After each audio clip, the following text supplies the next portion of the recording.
আমাদের নীরবতা আর আমাদের নিশ্চুপ থাকাই জালিমদেরকে আরো শক্তিশালী জালিম বানিয়েছে।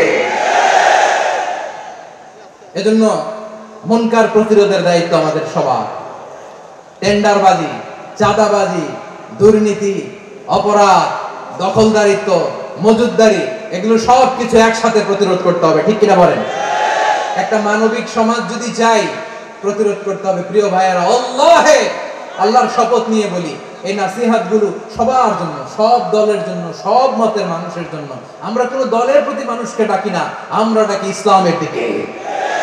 সব দলের, সব মতের, সব মানুষদেরকে আমরা আহ্বান জানাই, আসুন আমরা একটা সুন্দর সমাজ বিনির্মাণ করি।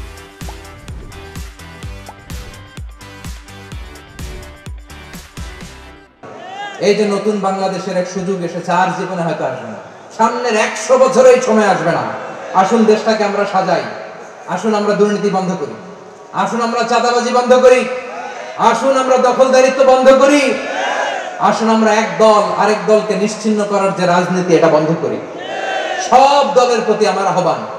আমি কিছুদিন আগে একটা নিউজ দেখলাম, ওই যে লন্ডনে বসে জনাব তারেক রহমান সাহেবকে আমি ধন্যবাদ দিতে চাই। উনি সংবাদ শোনা মাত্রই ওনার দলের অনেক চাঁদাবাজকে উনি বহিষ্কার করেছেন। I do appreciate.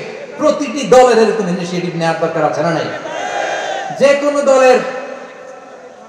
কোনো দলে এই প্র্যাকটিসটা থাকার দরকার আছে না নাই? চাঁদাবাজদের সাথে আপনারা নিজেদেরকে মুক্ত ঘোষণা করবেন যে এরা আমার দলের কর্মী হতে পারে না। আমরা চাঁদাবাজ মুক্ত বাংলাদেশ চাই, জুলুম মুক্ত বাংলাদেশ চাই, ফ্যাসিজম মুক্ত বাংলাদেশ চাই, গুণ খুন খারাপি মুক্ত বাংলাদেশ চাই। আমরা নতুন ভোরের বাংলাদেশ চাই। ওই বাংলাদেশ পাওয়ার জন্য মুনকার প্রতিরোধে, অন্যায় প্রতিরোধে যদি বাঘের বাচ্চার মতো, আবু সাঈদের মতো 2 হাত উঁচু করে, বুককে টান টান করে প্রসারিত করে দাঁড়াতে হয়, রাজি আছো মুসলমান? কারা কারা রাজি? আল্লাহকে হাত দেখিয়ে প্রতিজ্ঞা করো।